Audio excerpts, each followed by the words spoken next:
My real question is, how can I fill my current vacancies or increase my competitive edge or retain the best talent right now? Now, this can be a challenging barrier to overcome, but the key is to align the outcomes of workplace culture to these specific pain points. If we do that, we can shift the perspective. So we're going to look at some data that builds that connection in a minute or two, but it's vital for people to understand that talent attraction, employee well-being, change management, workplace safety, remote working, and organizational profitability are all heavily dependent on your workplace culture. Now, there is sometimes the bad habit of there being like a lack of sophisticated understanding when it comes to workplace culture. And that really comes up when we are hearing it dismissed as making employees feel good. But the truth is, it's more than that. I like to compare the role that culture plays in the workplace as being as essential as electricity in the workplace. Electricity is what powers our equipment, our buildings, our communications. Without it, we're just sitting cold and in the dark. Workplace culture is what powers the people. The people are what make our products. They are what provides our service. And the people are what really powers the business. Dismissing workplace culture as just the warm and fuzzies is like dismissing electricity as just keeping our lunch cold in the fridge.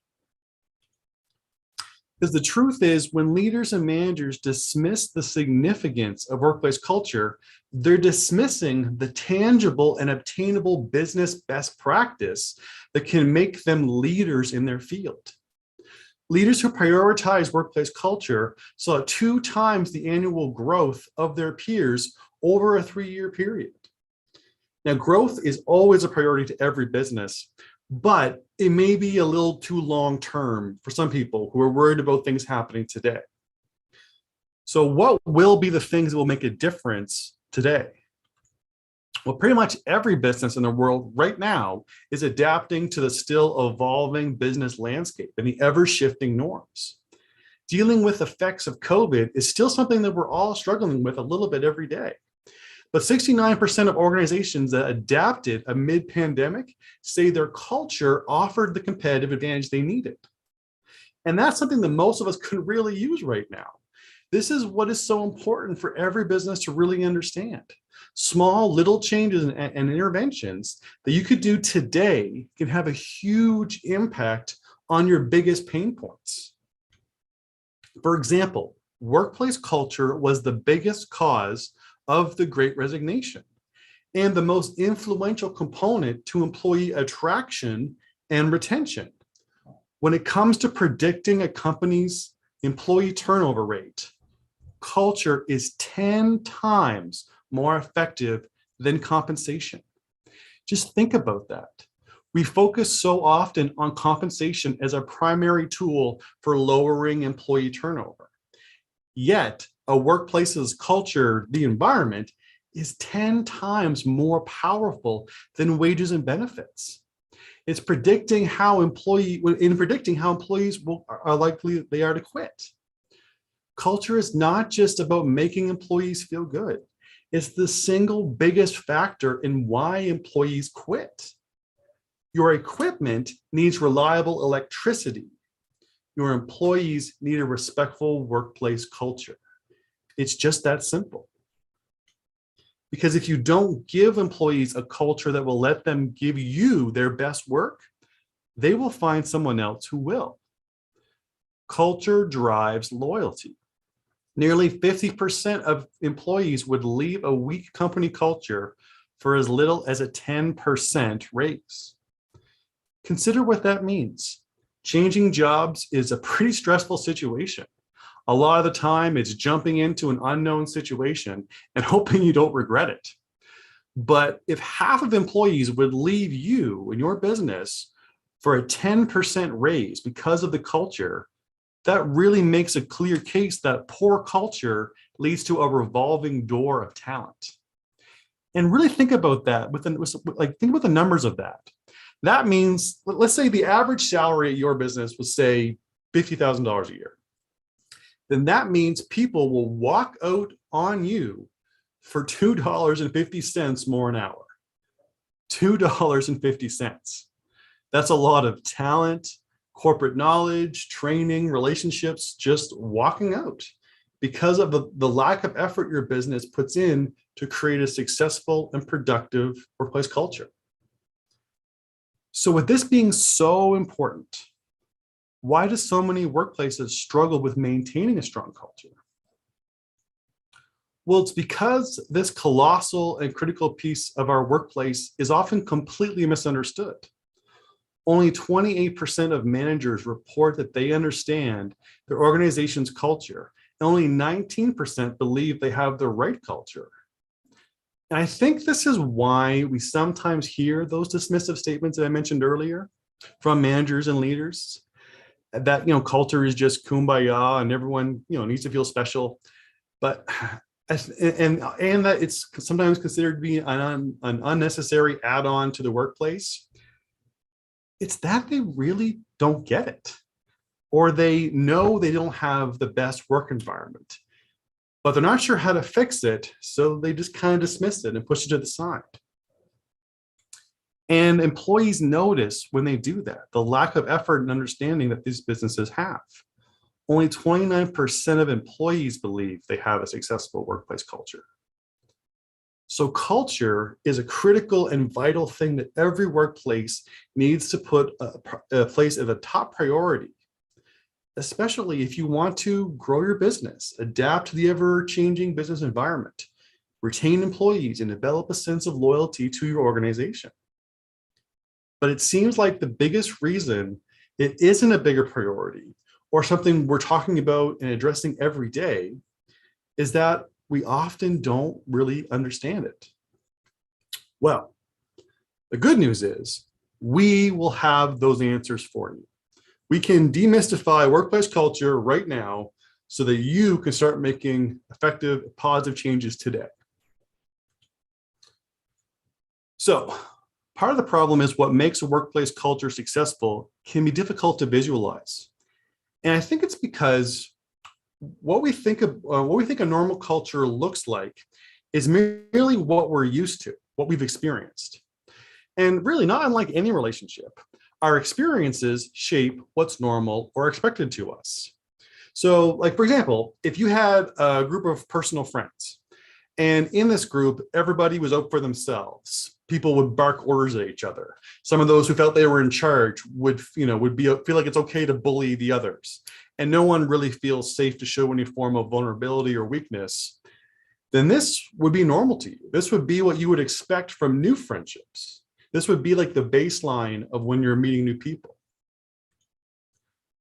A big part of not understanding how to create a successful culture comes from protecting the status quo and what we've experienced.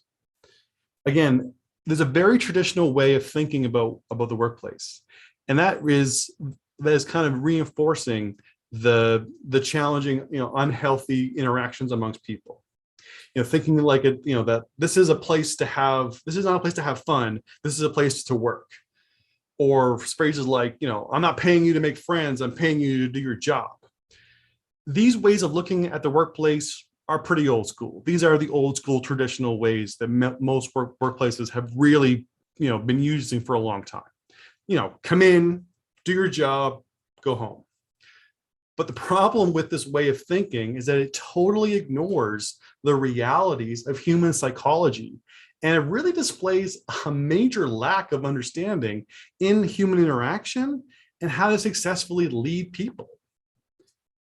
But again, this type of thinking is how the workplace has been expected to run and has run for decades.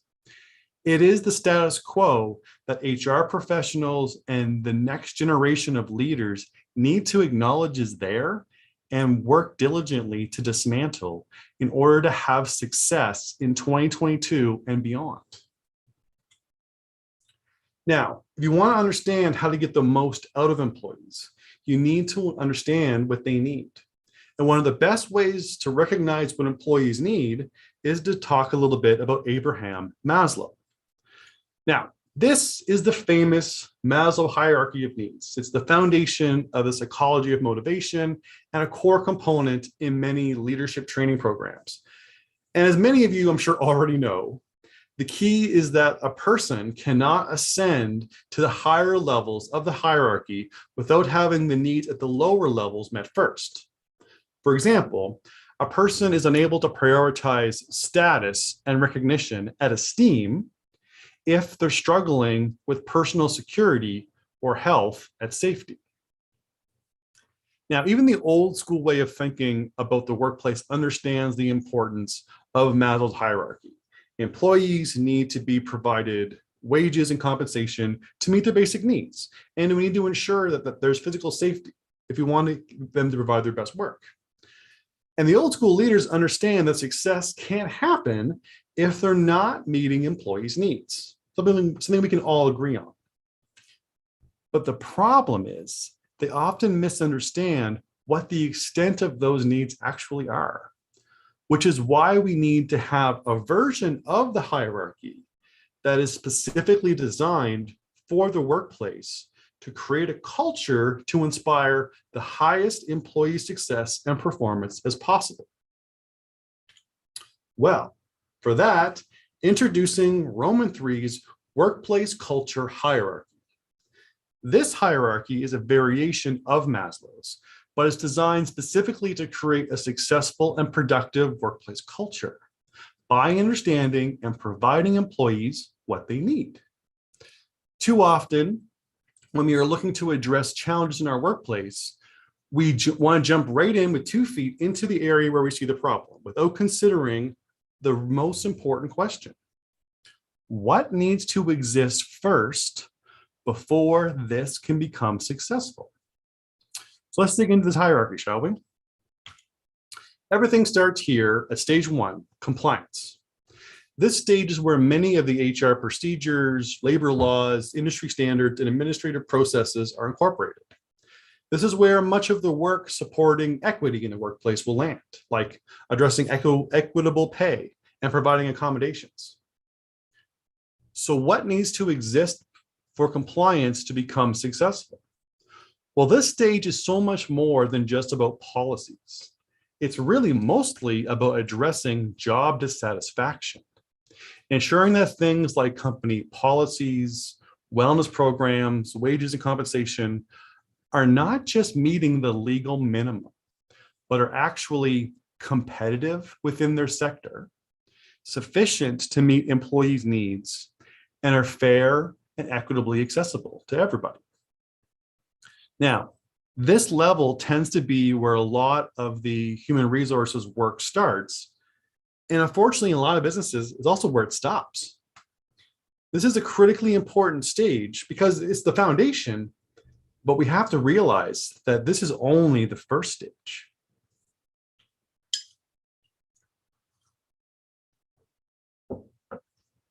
Now, the next stage is psychological safety.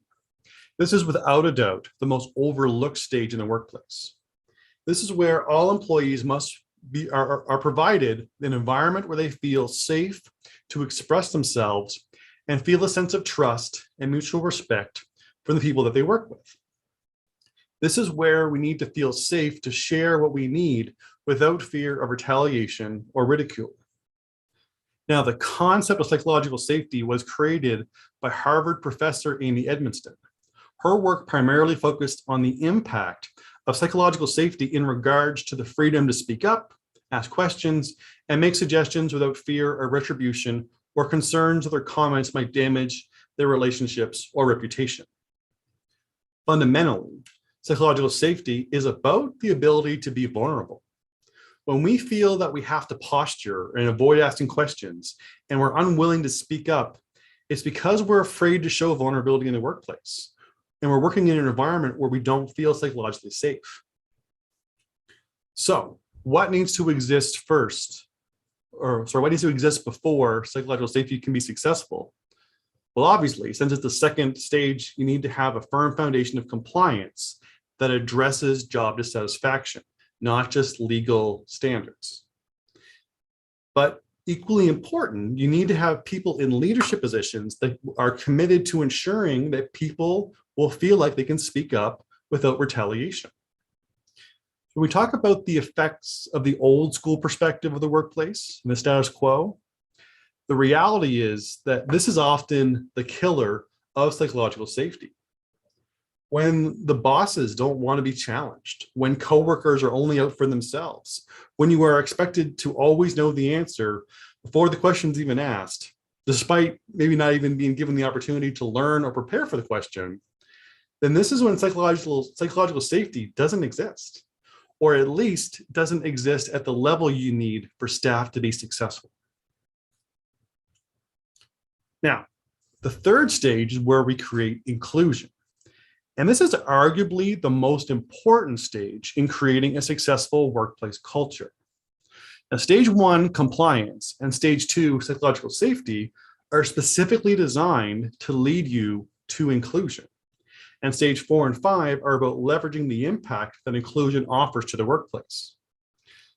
Now, this is really important. The key to remember with inclusion is that it's not solely about creating an environment where traditionally marginalized populations feel welcomed and that like they belong. Inclusion is about valuing and respecting all people, encouraging them all to be successful. Inclusion needs to be about everybody, period. Making everyone feel as if they belong and are valued, respected, accepted, and encouraged to fully participate in the organization.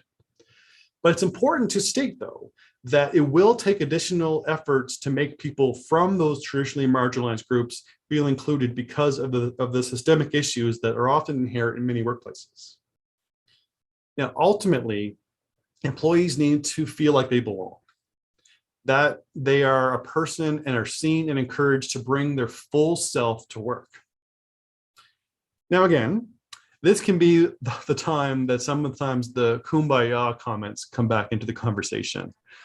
But really, the truth is, you can't ask for loyalty, initiative, responsibility, and passion if employees feel like a stranger on the outside of the company, like they're a nameless cog in the machine or a disposable engine part. You can't order loyalty. You can only show it through creating belonging, and then they will show it back. And one of the most common mistakes that workplaces make when they're working on DEI or EDI initiatives is they want to jump right into inclusion. But they do that without first asking themselves the important question: what needs to exist first before inclusion will be successful? Have they created the sense of psychological safety and addressed job dissatisfaction to the levels that they need to make their inclusion efforts successful and sustainable?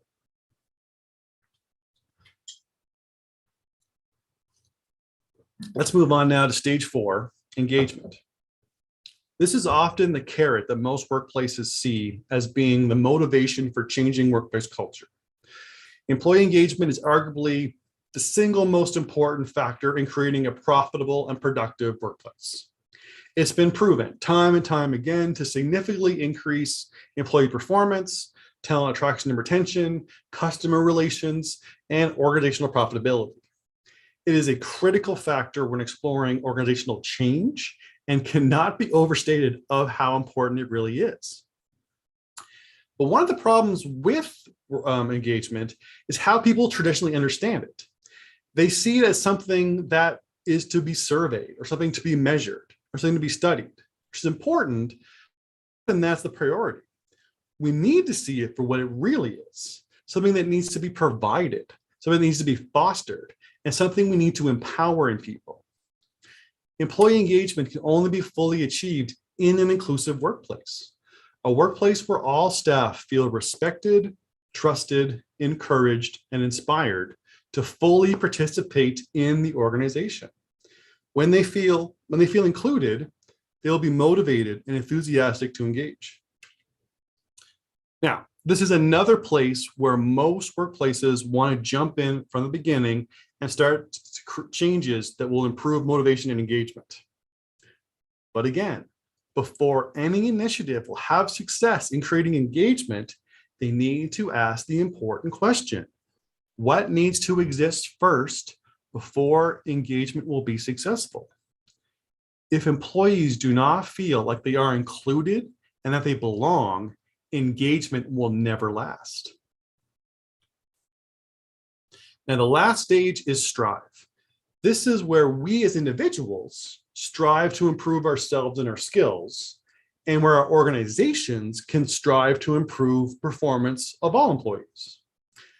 There is often a bad habit from leadership that want to jump straight to strive when they see problems with performance or issues with turnover or low productivity. They want to incorporate programs like lean or continuous improvement, and they want to make that happen now. But if you want to change the workplace to be more productive and efficient, and you jump over stages 1 through 4 and try to create change without addressing the foundations required to strive for success, then you're setting yourself up to fail. It's nearly impossible to create sustained improvement at any stage without first addressing all the stages beneath it by asking the important question: what needs to exist first before this will be successful? Do employees feel engaged and have a sense of enthusiasm in their work? Because striving for improvement requires a motivated and eager staff. Anything short of that is not going to work out for you long term. So this is why we often say, to create the workplace we all strive for, you need to build the foundation that will make it sustainable. Now, understanding the workplace culture hierarchy on a high level is important, useful, but the real question is, what does it look like day to day? So let's look at some real life examples to make this even more effective in your understanding of it. So we're going to share with you some examples of past clients of ours and some colleagues. And again, I want to make sure it's clear, the names and specifics have been changed for confidentiality.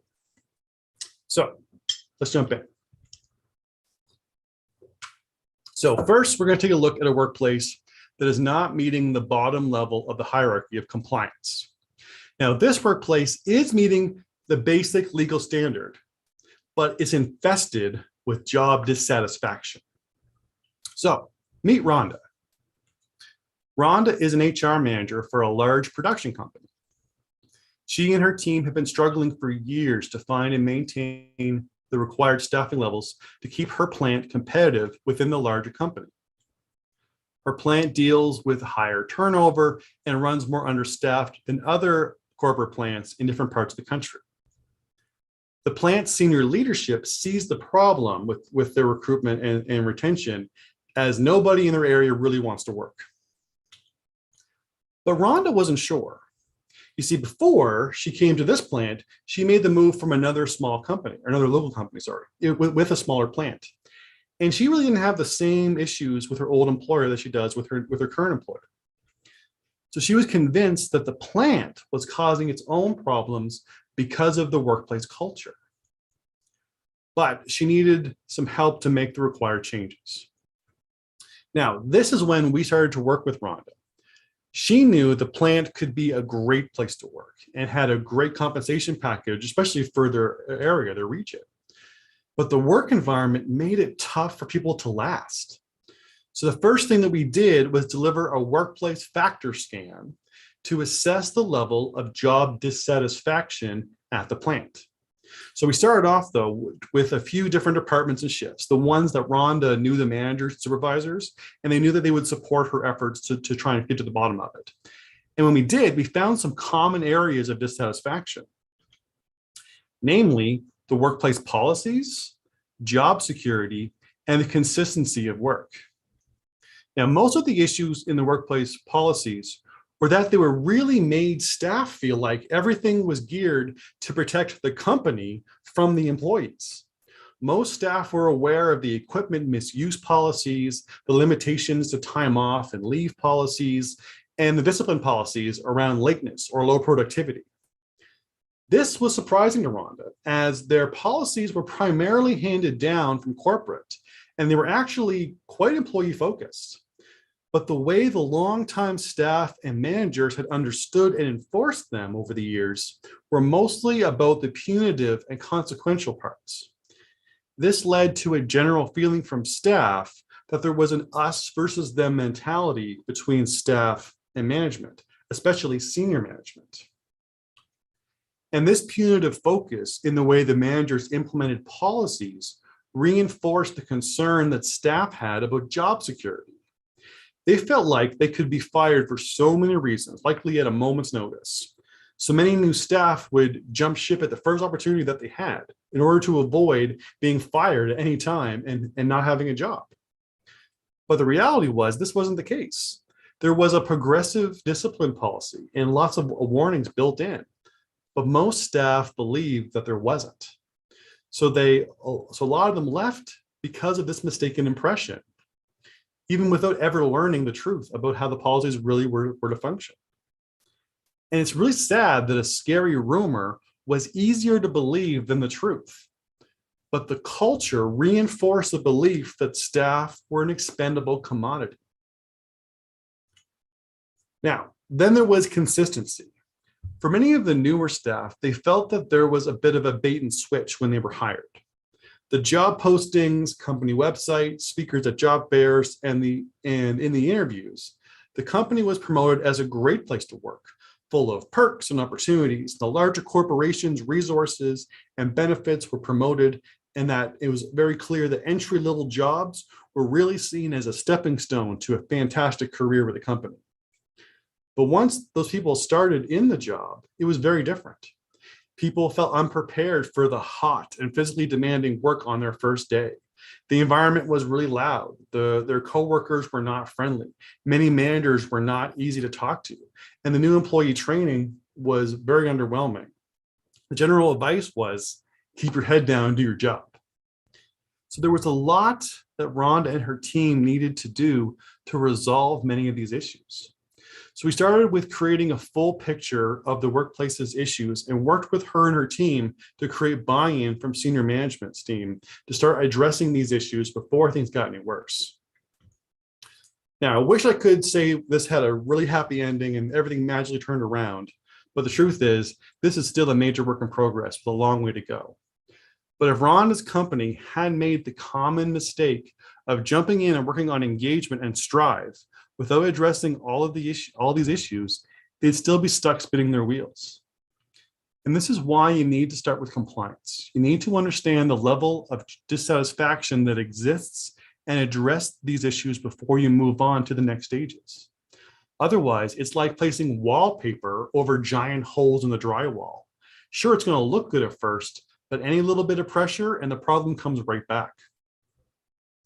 Okay, so let's move on to the next stage. Psychological safety. So meet Trevor. Trevor is a regional manager at a financial institution with many branches and locations. Now, he noticed that one branch in particular is having issues retaining staff. The branch's management team would blame the local labor market as the cause of their recruitment issues. Now, when Trevor would visit the location, the staff were all very friendly, but they didn't seem that eager to talk to him.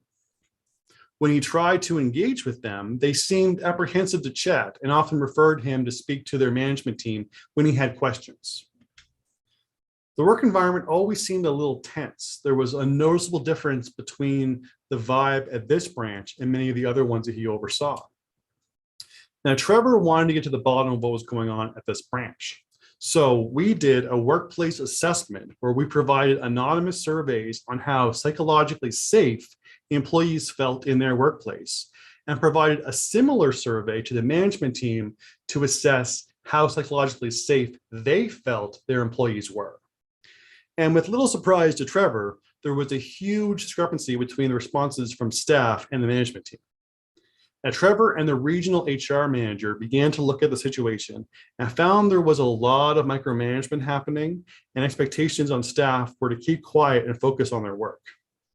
Now, it wasn't easy for Trevor to get to the staff to be candid with him, and it took a lot of work to get the truth out of staff. When he did, he found the staff were not allowed to speak up, and they were berated when they would make a mistake.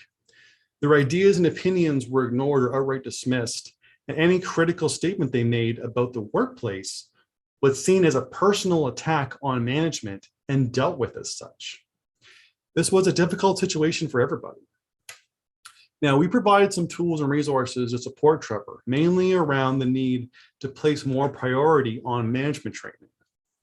Too often, businesses promote someone because of their time with the organization and their technical skills. So, for example, the branch manager was hired into the role because of her 15 years with the organization and her financial knowledge and background. But because of this, she wasn't provided the sufficient management or leadership training when she was promoted. It was kind of assumed that she had enough and could do it on her own. And when we don't provide the proper amount of leadership or management training, this is where a lot of micromanagement comes from. When we're not well equipped to lead, we feel unconfident in our ability to be effective in our leadership. So in order to maintain control, we want to kind of have our finger on the thumb or have our hands into everything that's going on, because we're insecure in how to empower and trust others to do the job as well as we would have done it ourselves. Now, building psychological safety is largely about creating a climate where people can feel trusted and respected to do their job. This is largely about creating limited freedoms in how work is done, providing clear expectations and objectives for people, letting people have the freedom they need to do their job to the best of their ability. They need to be free to speak up, free to make mistakes, free to ask for help, and free to explore different options.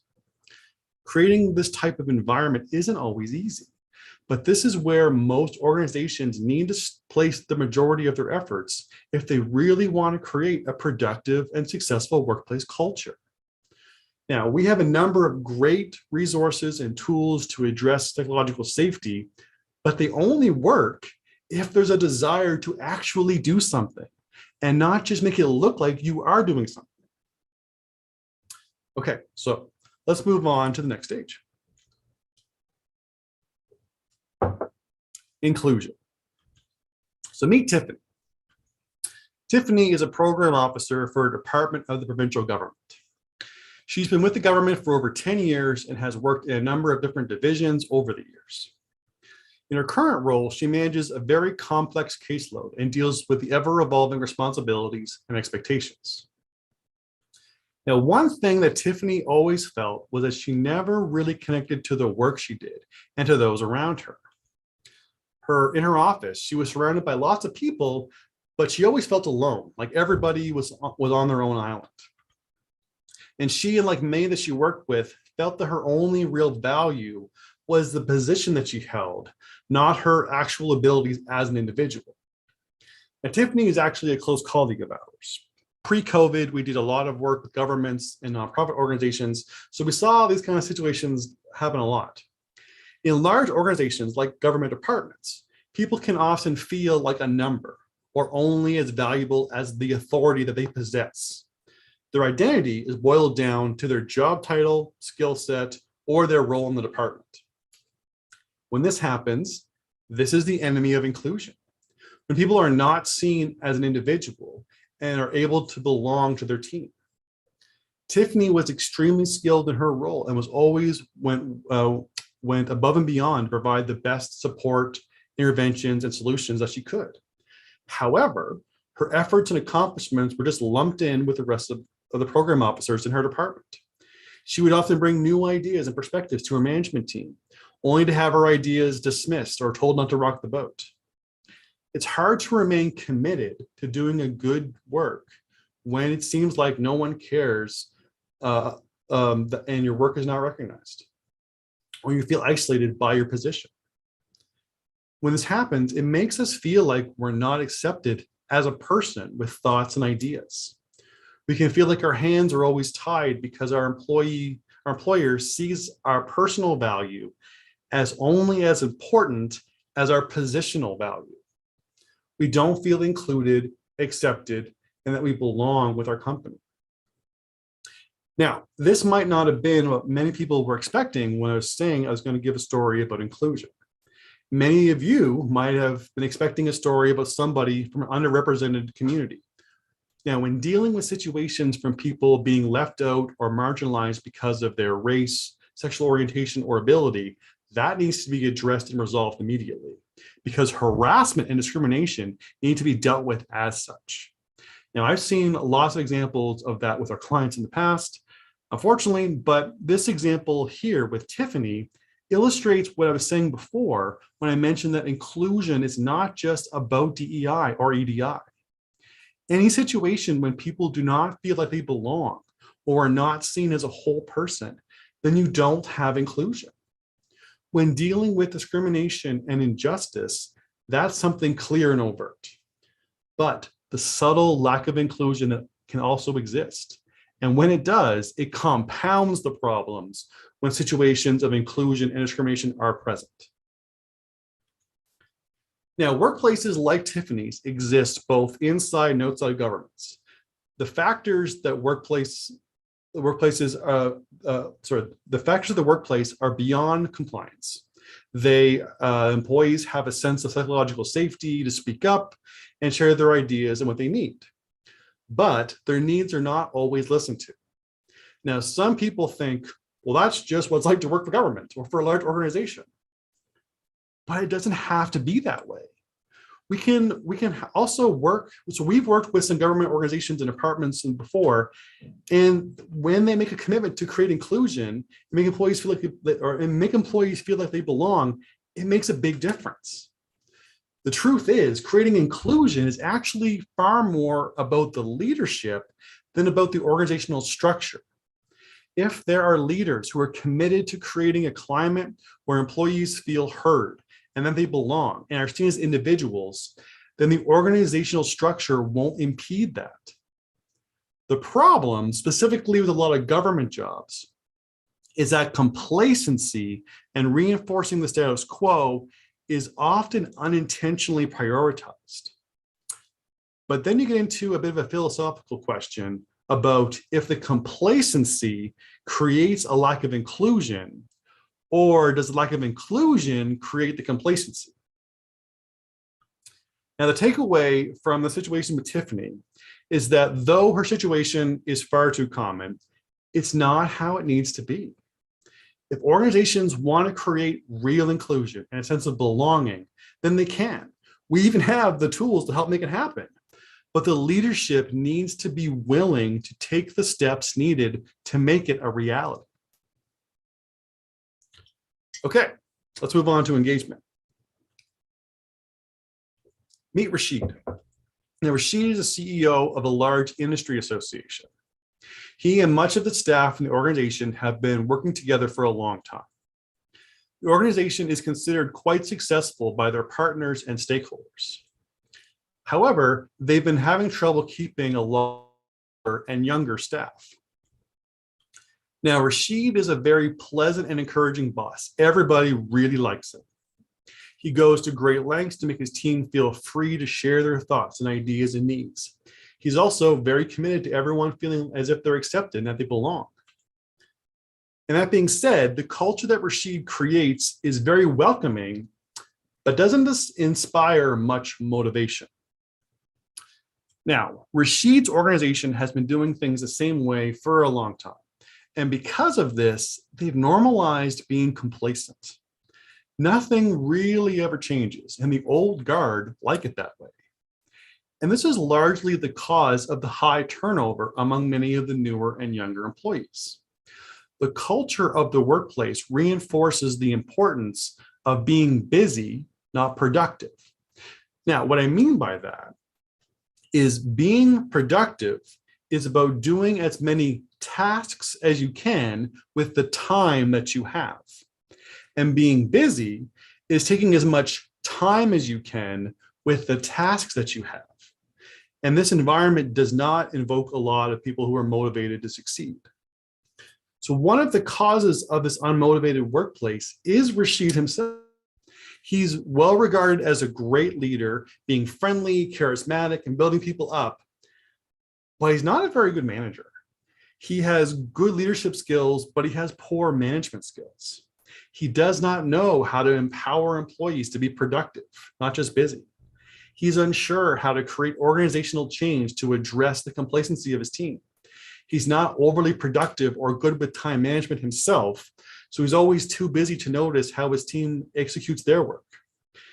And this is when we started to work with Rashid. Now, most people don't think that leadership skills and management skills are separate things, but they are. When his board asked him to initiate some organizational change management, we assessed the wraparound supports that he would need and discovered that he would certainly benefit from some management training on top of the change management supports. You see, Rashid had done a great job as a leader ensuring that the organization provided employees what they provided was far beyond compliance, that they created a climate where employees felt psychologically safe to speak up and share what they needed. And he made great efforts to build an environment that fostered a feeling of acceptance and belonging with his team. But that was ultimately where he stopped. He had everyone happy and working together, but he mistakenly thought that from there it was good enough and the momentum would take over. When it comes to leadership skills, they're critical in creating psychological safety and inclusion. How you as a leader make people feel safe, heard, and respected is crucial at these stages. But to leverage those first three stages of the hierarchy and create engagement and motivation that will allow you to ascend towards strive, that requires management skills, the ability to improve team performance, inspire motivation and purpose, and to get the most productive work out of employees. And part of where many efforts fall apart is by not having the leadership to ascend the first three stages or trying to use management skills to get there. Leadership and management skills are distinct, but they're often very complementary. To move your workplace up the hierarchy towards engagement, you need both and a clear understanding of how to use them to get there. Now, these steps are a journey that will take your workplace to where you want to be.